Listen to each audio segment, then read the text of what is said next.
Hey everybody, I'm Zach. And I'm Jesse. We're going to be reviewing the iScooter iX3 scooter next on Now Let's Review. All right, have to start right off the bat saying I really like this scooter, especially at this price. Yeah, me too. I thought this was like an $800 or $900 scooter, but I just looked it up. So on Amazon, it's $539, but then on their website, it was under $500. Yep. I'm not saying you should go to their website because maybe you like Amazon, maybe because of the return policy and stuff, but you could save like an additional $40, I think, by going to their website.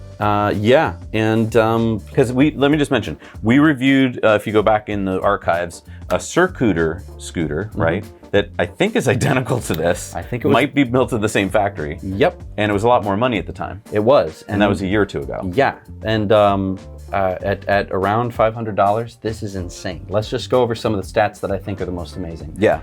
So first of all, you got 10-inch pneumatic tires. I'm not a huge fan of pneumatic tires, but these are tubeless. These are tubeless. So the problem that if you've ever met someone who had an electric scooter, probably an older one, and they had flat tires, the problem was that they were tubed tires. They had tubes, which meant that when little bits of sand and grit got stuck in between the tire itself and the tube on the inside, that grit would work, and then it would flatten the tire. Here, this is a lot more like a car tire, right? Where it doesn't have a tube in there, and in fact, it's just pressed right up against the outside of the rim, and that makes it extremely durable. Right. And it gives you all the benefits of having pneumatic tires. And I really do like that this is an off-road tire. It might lower your range a bit, but it feels really good when you hit a slippery patch. And let's talk about 800 watts of power. I think that this is a perfect amount of power. Yeah, too much power, like 1,000 watts or 1,200 watts can feel scary. I feel like 800 is great because when it just no problem getting uphill. I mean, this will go up a 25% grade hill, which you do find in cities. Yes, and having 800 watts means that you can get up to 28 miles an hour on this thing, which is too fast. It is a little bit too fast, but if you're going along with traffic on a busy road with not a lot of shoulder, this means that cars are going to be going a lot closer to your speed. They're not going to kind of come up upon you from behind and you won't see them and they won't see you. There'll be plenty of time for them to see you going 28 miles an hour, and plus, it's really fun. So let's talk about the range and the battery size. Because you get this big honkin' battery here, I mean, we're talking a 48 volt, 10 amp hour, so that's 480 watt hours. That's half a kilowatt hour basically of power, so it's a lot. Because of this big battery, you have a range of 25 miles. I would say that's probably if you're taking it easy on speed and you don't weigh as much, but this will handle a rider weight of 264 pounds max. So if you're kind of in mid-range and you're not riding it too hard, I think you probably could get 25 miles out of it. And if you're like, well, how am I gonna, keep from having a lot of fun and going really fast on this thing? There are different speed modes, so you can set that lower. Set it to eco. You won't have to go as fast, and it won't be accelerating quite as much. Now, the handlebar does fold, so this is a foldable, transportable scooter, but it is pretty heavy. It's 51 pounds. But let's talk about the folding mechanism. Folding mechanism is really nice. You have a safety pin that you pull out of the way. Then you fold down this big red handle. And then after that, you kind of have to push forward as you pull down on this, which unlocks the scooter. Then it comes up, locks into place. I like that it kneels while it does this so that this is keeping it from falling. So you really can kind of almost do it. I mean, you need two hands, but it's not the kind of thing where you have to then adjust the handlebar and click it. This locks it in place, and I like that a lot. The only dangerous part about it is that it doesn't shut itself off when it folds. This is common of many e-scooters, but just something to be aware of, that if I hit this throttle, that tire is gonna start doing a burnout and cause a lot of damage. It might even shoot itself forward. So that's just something to keep in mind. But the other thing is, while it's folded, let's just show you can fold the handles themselves. So I'm gonna shut off the scooter first. Smart. And yeah, so they have these nice big things here. Now, I have pinched myself on this style before, not this specific scooter, but this kind of gets it nice and out of the way and folds it up pretty darn small. Normally, it's actually the handlebars that are too big, but here I think the widest part is going to be up here. So getting it into a trunk, you're just going to have to basically get past, what is that, about 18 or so inches. It's pretty good. And then to get back up and running, it takes a minute. Actually, way less. Way less than a minute. And because there's like this pin and this lever before you can do this, it's a very safe folding mechanism. I'm not worried about the handlebars collapsing underneath. I also like that connection feels really good. A lot of scooters, you get kind of a wobbly feel, but here it feels really, really solid. Yeah, it keeps the steering axis as one solid part that never gets bent or changed, and that makes a big difference. So we got front and rear dual shock absorbers. Yeah, having suspension on this thing is really nice. It means that you can hit some bumps, maybe take it off-road a little bit. Riding it over like a grassy field handles it totally fine. One thing is weird though, you would think that you could hit like a 6-inch bump on this, but the front is just about an inch of travel. The rear is about the same, maybe 2 inches of travel. I don't know why they put it so high up. I mean, some people are gonna enjoy that. You'll have more height and more visibility, but some people, like myself, don't really like being as high because your center of gravity is higher.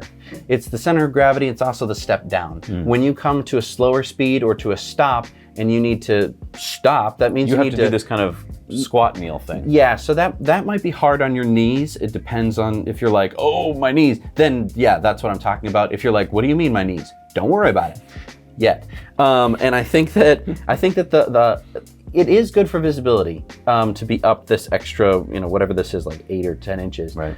But it can be a bit much for some people. That would be my biggest complaint, I think, of this whole scooter is that the deck height is a little bit too high, but it is just a trade-off. And here's where if you're riding it in an urban environment, you're gonna send a signal to other people that you're a little less friendly, even though you're probably a very friendly person. When you're on a lower deck scooter, that kind of tells everyone like, oh, I can get along with that person. And maybe that's a razor scooter. And right. I'm gonna treat it more like this. This feels and exudes motorcycle. Like, right. Hey, I'm a little dangerous. I'm a little, I might go fast on this thing. And right. that can elicit a certain response, let's say, from people where they go like, oh my gosh. I feel like you're not gonna wanna ride this on sidewalks. Depends on the city, depends on who you are, depends on a lot of things really, but yeah, it doesn't really send the signal of like, I'm just your neighborhood friendly guy. It kind of sends like I'm cool, I have red and black and lights on the side. Lights on the side. All right, so when you do get to your destination and you want to charge it, if it's at 0, it's going to take 7 hours to charge to full, so because it's such a big battery. You do have these ambient mood lights, which helps you make more visible when you're driving, and you also have turn signals, which I like a lot. So lots of lights on this bike. You've got the front headlight, you've got a rear tail light, you've got these side lights, and then you also have some blinkers. I don't think that anyone is going to take your blinkers seriously, by which I mean, I don't think you can just throw on the blinker and people will know what the hell you're talking about. But it could be good to get people's extra attention, and then with a bit of a hand signal, you'll let people know what you're doing. And I think that that's really nice to have some extra lights about it, especially at night where they might not see your hand signal. Speaking of letting people know, what's the horn like? Okay, ready? Woo! Yes, that's a good horn. I would say that it would maybe get somebody's attention in a loud car, but it'll definitely scare the heck out of pedestrians. So you might want to get a bell if you want to be friendly. If you want to be a little bit more friendly. So it's got a LCD screen, and let's see, you can tell your battery strength, I think it's 6 meters, your speed, your mileage, and your battery voltage and temperature. I like that. A lot of scooters don't do that, but they tell you kind of more information than just the battery indicator. And that helps you a lot because having just like a, full, lost 1 bar, lost 2 bars, lost 3 bars, dead, isn't as helpful as being able to see a battery voltage that's gonna give you 3 significant figures of information. That'll give you a much better idea. Now, by the way, the battery voltage does not go from 100 to 0. Right. It's gonna go from like 56.2 down to 48.9 or something. And you're gonna kind of have to figure that out with your own scooter, just because every battery is a little bit different in terms of voltage and what it can give you. But it is pretty easy to see and everything but super heavy daylight. There is an app that goes with it that lets you do everything you can do on the screen, plus one more thing, which is you can lock it. And you can also turn on or off the ability for it to start at 0 miles an hour. A lot of electric scooters will kind of have you kick off first before it'll give you any power. This is part safety mechanism, so that way you can't just like accidentally grab the throttle and have the thing take off on you, which you might want depending on, because it will happen to you at some point. It's just a matter of how well can you manage it when it starts to do that. I do want to mention one of the #1 ways people get hurt on scooters that are like this, that are powerful, is when it starts because you accidentally hit the throttle. And that jarring motion of it moving either with you on it or partially on it is what makes people twist their ankles and break their legs and stuff like that. So even though you think like, I would never do that. That is statistically how a lot of people get hurt. Right. So you can shut off the zero start feature, which is on right now. So it'll go even though no one's riding, which is a little scary. I do want to talk about the thumb throttle. I really enjoyed it. It had a lot of throw. On a lot of scooters nowadays, you've basically got almost an on and off switch. Like there's not, you have to find the sweet spot to find your speed. On this one, because there's so much throw, it was easy for me to find a speed that I enjoyed. It was also a very quiet scooter. We went for a ride the other day. You were on a different scooter. It was really loud. Mine was super stealth silent. And that just makes for me a much nicer riding experience. So I really love that it's not only 800 watts, but it's a quiet 800 watts. Yeah, let's talk about the brakes. You have two brake levers.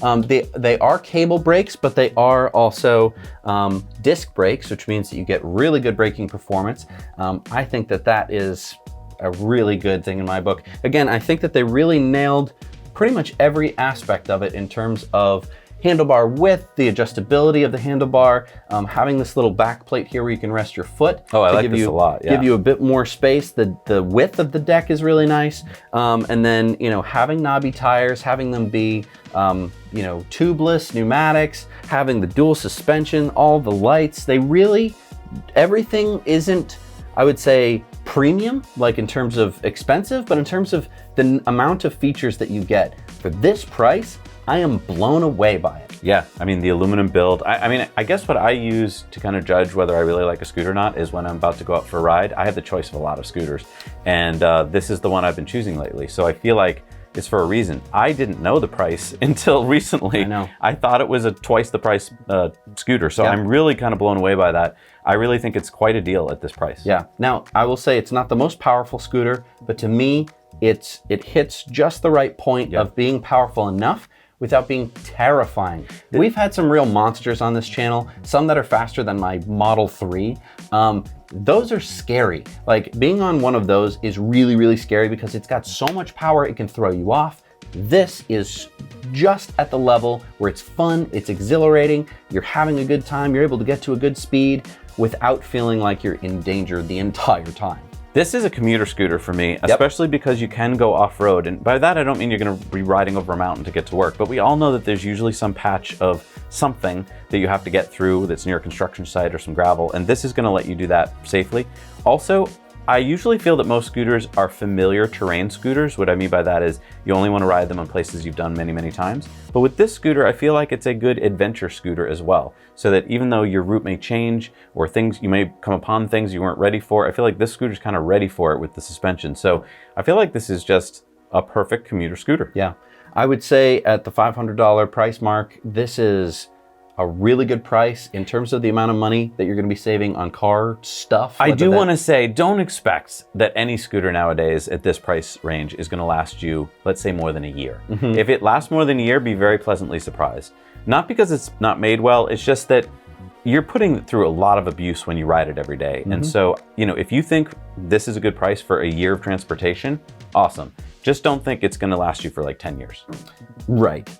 Anything between, the battery and one of the major components could definitely go if we're talking long-term, high mileage usage. If this is a toy, I would expect maybe 2 or 3 years out of it. Just make sure that you're charging it up on the regular, and by which I don't mean just leave it in your garage plugged in. Every once in a while, take it for a little ride and then plug it back in. And I do mean during the winter as well. Right. At least, try and draw down the battery a little bit and charge it back up. It'll keep everything nice and happy. But yeah, I'm just astounded that the price of this, I bought my original 9-baht electric scooter, which had 250 watts of power, 15-mile range, and 15-mile-an-hour top speed. This, of course, was back in like 2017 or whatever, but I bought it for more than what you'd pay for this. Yeah. Well, don't forget there's 300 million scooters in China, and that's, it's a huge market, and so we're just a tiny piece of that market. Yeah. But anyway, if you're thinking about it, I'd pull the trigger. Honestly, if this works for you, at that price point, man, that's awesome. Yeah. And again, remember, the manufacturers don't pay us to do these reviews. We get sent them for a review, and we then give you our own personal opinions on it. So yeah, in my opinion, it's a great deal. Thank you so much for watching, everybody. If you have comments, let us know down below, questions, things you want us to review, and don't forget to hit the like and subscribe button before you go. Thanks so much for watching. We'll see you next time on Now Let's Review.